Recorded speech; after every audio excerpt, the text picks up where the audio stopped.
नई उम्मीद और नए विश्वास के साथ आपके सामने आशुतोष पाठक। तहे दिल से आप सभी को नमस्कार। चलिए, आज हम आपके सामने जो टॉपिक रखने जा रहे हैं, ये जो ईस्वी जो रखेंगे 1893, काफी इंपॉर्टेंट है। 1893 इसको ध्यान दीजिएगा। कैसे इंपॉर्टेंट है 1893 भारतीय इतिहास के लिए, और भारत ने कुछ उपलब्धियां जो हासिल की थी 1893 में, उसको हम लोग देखेंगे। उपलब्धि ही बोल सकते हैं, क्योंकि जब 1893 में स्वामी विवेकानंद शिकागो जाते हैं, याद रखिएगा, यानी शिकागो विश्व धर्म सम्मेलन, शिकागो विश्व धर्म सम्मेलन में हिस्सा लेने कौन जा रहा है? स्वामी विवेकानंद, याद रखिएगा, स्वामी विवेकानंद। अब आपसे यहाँ पे क्वेश्चन क्या पूछेगा कि स्वामी विवेकानंद शिकागो धर्म सम्मेलन में कब गए थे? 1893। बचपन का नाम अगर पूछेगा कि बचपन का नाम क्या था, तो नरेंद्र नाथ दत्त, याद रखिएगा, नरेंद्र नाथ दत्त विवेकानंद जी का बचपन का नाम था। यानी स्वामी जी का बचपन का नाम, हम स्वामी जी बोलेंगे आप समझ जाएंगे, क्योंकि हम स्वामी जी ही बोलते हैं। तो स्वामी जी का बचपन का नाम नरेंद्र नाथ दत्त। ये कहाँ जाते हैं? शिकागो विश्व धर्म सम्मेलन में। अब थोड़ा सा विवेकानंद जी के बारे में हम लोग देख लें। इनका जन्म कब हुआ, ध्यान रखिएगा। जन्म की बात करेंगे तो 12 जनवरी 1863 ईस्वी में इनका जन्म होता है। ठीक है। अपने शरीर को कब त्याग करते हैं, या निर्वाण बोला जा सकता है, तो ये 4 जुलाई 1902। अब ये मात्र 39 साल की उम्र में ही अपने शरीर को त्याग देते हैं। लेकिन उसके पहले इन्होंने भारत के लिए एक अलग तरीके से, ठीक है, इन्होंने एक अपना विचार रखा और विश्व के पटल पर भारत के दर्शन को, विश्व के जो तमाम, जो कह सकते थे कि जो बड़े बड़े जो दार्शनिक थे, साहित्यकार थे, उन लोगों ने फिर भारत की तरफ देखना शुरू किया। क्योंकि भारत की अपनी एक गरिमा है, और हम लोग जान ही रहे हैं कि भारत में ऐसे कई तमाम हमारे यहाँ महान व्यक्ति जो हुए, संत हुए, अलग अलग तरीकों से भारत की पहचान उन्होंने दिलाई विश्व स्तर पर। उसी में 1893 ईस्वी में शिकागो विश्व धर्म सम्मेलन में स्वामी विवेकानंद जाते हैं। इनका बचपन का नाम नरेंद्र नाथ दत्त था। जन्म 12 जनवरी 1863, और जो निर्वाण जो हुआ 4 जुलाई 1902, ऐसा माना जाता है। और एक दो जगह हम देखे हैं, लेकिन थोड़ा सा उसमें भी और में हम सर्च कर रहे हैं। कहा जाता है कि महाराजा खेतड़ी एक थे, और महाराजा खेतड़ी के सुझाव पर ही इन्होंने अपना नाम स्वामी विवेकानंद रखा था। ठीक है, स्वामी विवेकानंद, उन्होंने महाराजा खेतड़ी के, आप लोग अगर सर्च कीजिएगा वैसा मिलेगा तो फिर देखेंगे, देख के बताइएगा। अब देखेंगे कि इनके जन्मदिन को, यानी जन्म दिवस को, ध्यान रखिएगा, जन्म दिवस को राष्ट्रीय युवा दिवस के रूप में भी मनाया जाता है। राष्ट्रीय युवा दिवस, याद रखिएगा, यानी जन्म दिवस को राष्ट्रीय युवा दिवस के रूप में भी मनाते हैं। यानी 12 जनवरी, याद रखिएगा, तो राष्ट्रीय युवा दिवस का, तो 12 जनवरी को राष्ट्रीय युवा दिवस के रूप में मनाया जाता है। चलिए, तो ये रहा विवेकानंद से 1893। अब देखेंगे 1893 में अभी और क्या है।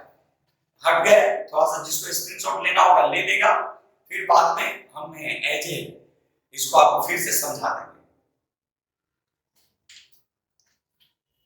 चलिए, दूसरा जो 1893 जो हम बात करने जा रहे हैं, ध्यान रखेंगे 1893। चलिए, अब हम दूसरा जो देखेंगे 1893, देखिएगा ध्यान से। 1893 अब 1893 जो अब हम यहाँ पे देखेंगे कि तिलक के द्वारा यानी बाल गंगाधर तिलक, तिलक के द्वारा गणेश उत्सव की शुरुआत की गई थी और तिलक के द्वारा 1895 में ही शिवाजी महोत्सव की शुरुआत किया गया था। यानी 1893 में क्या हुआ, सबसे पहले 1893 में स्वामी विवेकानंद शिकागो जाते हैं विश्व धर्म सम्मेलन में। उसके बाद हमने विवेकानंद के बारे में आपको बताया। उसके बाद तिलक के द्वारा गणेश उत्सव की शुरुआत की जाती है। तो किसके द्वारा? तिलक के द्वारा। तो यहीं पर तिलक के द्वारा, और आगे हम आपको बता दे रहे हैं कि 1895 में शिवाजी महोत्सव की शुरुआत की गई। यानी ये दोनों कहां? महाराष्ट्र। अब थोड़ा सा तिलक के बारे में हम लोग समझेंगे, क्योंकि हम पहले ही बोल चुके हैं कि ये जो है पूरा का पूरा आपका मिक्स है, कनेक्टिंग है, और थोड़ा सा इंटरलॉक करके हम लोग पढ़ेंगे। तो तिलक के बारे में थोड़ा सा देख लीजिए, बाल गंगाधर तिलक के बारे में। बाल गंगाधर तिलक ये महाराष्ट्र से संबंध रखते थे और स्वदेशी आंदोलन में इनका महत्वपूर्ण योगदान था। ठीक है, जिनको जैसे लाल बाल पाल जो हुए, उसमें बाल का मतलब बाल गंगाधर तिलक, और ये स्वदेशी आंदोलन में इनका महत्वपूर्ण योगदान था। फिर भारत के राष्ट्रीय आंदोलन में ये पहले ऐसे राष्ट्रवादी नेता हुए जो कई ऐसे नेता हुए, राष्ट्रवादी नेता जो पहली बार जेल जाते हैं। ठीक है, और इनके जेल जाने पे 1908 ईस्वी में राजनीतिक हड़तालें होती हैं शिवाजी ये तिलक के जेल जाने पर, याद रखिएगा। तो ये कहीं ना कहीं ऐसा माना जाता है कि पूरे भारत में इन्होंने एक अलग अपनी पहचान बना रखी थी। ऐसा भी कहा जाता है उसके कि जब इनकी मृत्यु होती है तो हिंदू के साथ साथ मुसलमान भी जो लोग थे इनके ये में जाते हैं। इनके यहाँ तक कि कहा जाता है कि कुछ ऐसे मुसलमान जो हुए जो इनको अर्थी का कंधा, ठीक है, यानी अर्थी को कंधा ये दिया जाता है। तो ये ऐसे शख्स थे, ठीक है, राष्ट्रवादी के तौर पे ये जाने गए। इसके बीच देख लीजिएगा कि इन्होंने दो और काम किया। एक केसरी का इन्होंने संपादन किया। तो केसरी का जो संपादन जो इन्होंने करवाया वो करवाया मराठा में, और मराठी का जो करवाया, याद रखिएगा, वो अंग्रेजी में, याद रखिएगा। केसरी का जो संपादन जो इन्होंने करवाया वो मराठी में, और मराठा का जो इन्होंने करवाया, ध्यान रखिएगा, वो अंग्रेजी में। यानी कहा जाता है ये दो ऐसी समाचार यानी जो पत्रिकाएं जो थी, जो कहीं ना कहीं तिलक को एक नई पहचान दिलाई। तो केसरी का उन्होंने किस भाषा में? तो मराठी भाषा में, और मराठा को किस भाषा में? तो मराठा को अंग्रेजी भाषा में इन्होंने प्रकाशित किया। यानी फिर से एक बार सुन लेंगे, एक बार फिर से सुन लीजिए। 1893 में तिलक के द्वारा ही गणेश उत्सव की शुरुआत की जाती है, और 1895 में तिलक के द्वारा शिवाजी महोत्सव। बाल गंगाधर तिलक ऐसे पहले राष्ट्रवादी नेता थे जिनके जेल जाने पर, याद रखिएगा, जब ये जेल जाते हैं तो पूरे भारत में, खासकर तो मुंबई में तो महाराष्ट्र था ही, राजनीतिक हड़ताल, याद रखिएगा, काफी इंपॉर्टेंट क्वेश्चन है, राजनीतिक हड़ताल हो जाती है। ठीक है, कब? लगभग 1908 में। उसी तरह केसरी का इन्होंने जो संपादन जो किया वो मराठी भाषा में, और मराठा का अंग्रेजी भाषा में। इसके अतिरिक्त सुन लीजिएगा ध्यान से, 1916 ईस्वी में होम रूल लीग, याद रखिएगा, होम रूल लीग का गठन किया जाता है, याद रखेंगे, होम रूल लीग का गठन।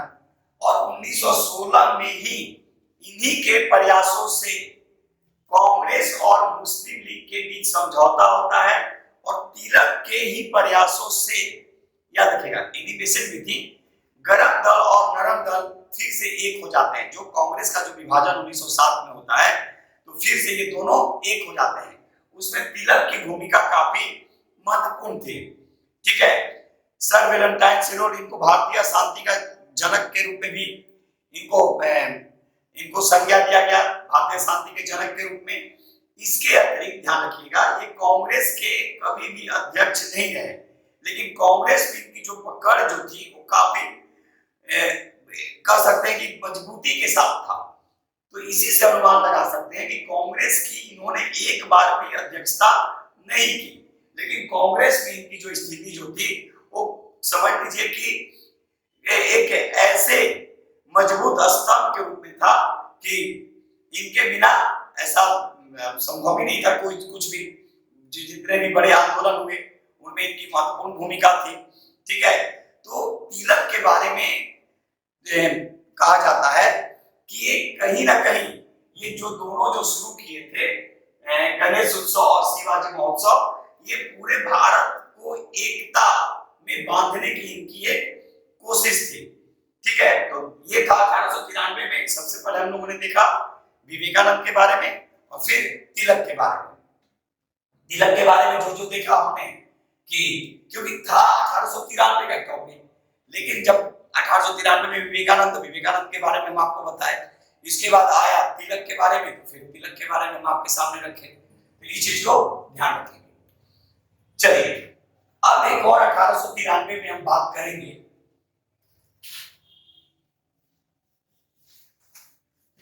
क्योंकि है तो बहुत ज्यादा 1893, लेकिन देखेंगे एक 1893 जो हम बात करेंगे ये गांधी जी के संदर्भ में देखेंगे। केवल बस बता दे रहे हैं, गांधी जी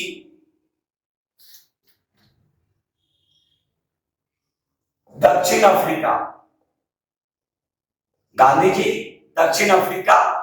जाते हैं। ध्यान रखिएगा, गांधी जी दक्षिण अफ्रीका जाते हैं। थोड़ा सा सुनिए, गांधी जी कुछ दिन के लिए सिर्फ दक्षिण अफ्रीका जाते हैं, लेकिन वो शुरू में तो एक साल जैसे ही पूरा होता है गांधी जी को वापस आना था, लेकिन गांधी जी वहां करीब उसके बाद यानी करीब 20-21 साल और रह जाते हैं, यानी टोटल जो रहते हैं वो 22 साल। और गांधी जी पहली बार जब दक्षिण अफ्रीका जाते हैं तो वहां की जो स्थिति जो देखते हैं, उस स्थिति के बाद वहां पे सबसे पहले वो सत्याग्रह की शुरुआत करते हैं। ठीक है, तो फिर गांधी जी में बहुत लंबा चला जाएगा, फिर बताएंगे फिर, लेकिन इतना ध्यान रखेंगे कि 1893 जो हमने आपको टॉपिक बताया, उसमें 1893 में गांधी जी कहाँ जाते हैं? दक्षिण अफ्रीका जाते हैं। और ये वापस कब आते हैं? तो वापस ये आते हैं 9 जनवरी 1915। ठीक है, 9 जनवरी 1915। तो एक मेरा प्रयास रहता है कि कम से कम लंबा वीडियो ना हो और आपके सामने रखा जाए। तो हमने 2 से 3 तरीके से आपके सामने 1893 रखा, और एक और चीज कि 1893 में ही एनी बेसेंट की भारत यात्रा यानी भारत आती है, और फिर 1893 में ही एक लेखमाला लिखा जाता है new lamp for old, Aurobindo Ghosh के द्वारा। है तो बहुत सारा, अब जितने माइंड में आते हैं आपके सामने हम रखे चले जाते हैं, ऐसा नहीं है, अब सामने से आप देख ही रहे हैं, पढ़ाना है। तो मेरी कोशिश रहती है कि आपको उस टॉपिक को जरूर करा दिया जाए जहां से एग्जाम में आने की संभावना है। तो 1893 में एक बार फिर से देख लेंगे, तो हम बोल दे रहे हैं केवल ब्रीफ में। 1893 में शिकागो धर्म सम्मेलन, 1893 में एनी बेसेंट की भारत में आगमन होता है, 1893 में गांधी जी दक्षिण अफ्रीका जाते हैं, और 1893 में तिलक के द्वारा महाराष्ट्र में गणेश उत्सव प्रारंभ किए जाते हैं। और पूरा इन पे फिर जब एनी बेसेंट आते हैं तो फिर एनी बेसेंट के बारे में बहुत सारा चीज है। तो एनी बेसेंट के बारे में क्या क्या है जाते जाते सुन लीजिए कि एनी बेसेंट जब भारत आती हैं तो फिर तिलक के साथ ये देख लीजिए कि जब तिलक होम रूल की यहाँ पे करते हैं स्थापना, तो वो भी करती हैं।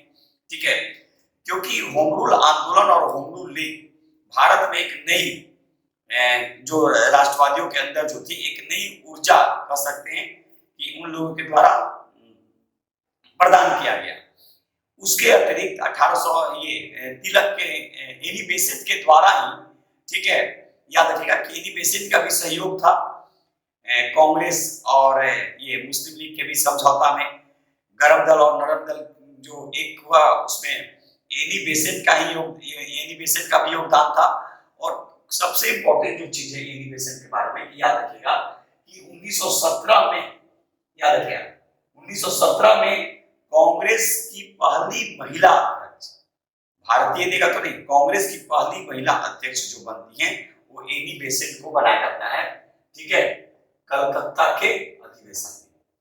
कलकत्ता के अधिवेशन में एनी बेसेंट, याद रखिएगा, ठीक है, एनी बेसेंट जो थी ये पहली महिला अध्यक्ष, याद रखिएगा, यानी पहली महिला अध्यक्ष अगर आपसे पूछा जाएगा, देख लेंगे, पहली महिला अध्यक्ष तो ये थी एनी बेसेंट, ठीक है। तो एनी बेसेंट में भी बहुत सारा चीज है और फिर जैसा होगा फिर आपके सामने रखेंगे। चलिए फिर एक नए वीडियो के साथ आपके सामने बहुत जल्द मिलेंगे, और जहां आप लोगों को दिक्कत आएगी आप जरूर बोलेंगे, और इसको फिर जैसा होगा आपके सामने हम रखेंगे। और थोड़ी सी गर्मी लग रही थी इसीलिए बीच बीच में ये हो गया था, क्योंकि फैन हम बंद किए कि आवाज आपको पूरी तरह से क्लियर जाए। तो चलिए आज इतना ही, फिर हम एक नए टॉपिक के साथ आपके सामने मिलेंगे। तब तक के लिए जय हिंद, जय भारत, भारत माता की जय।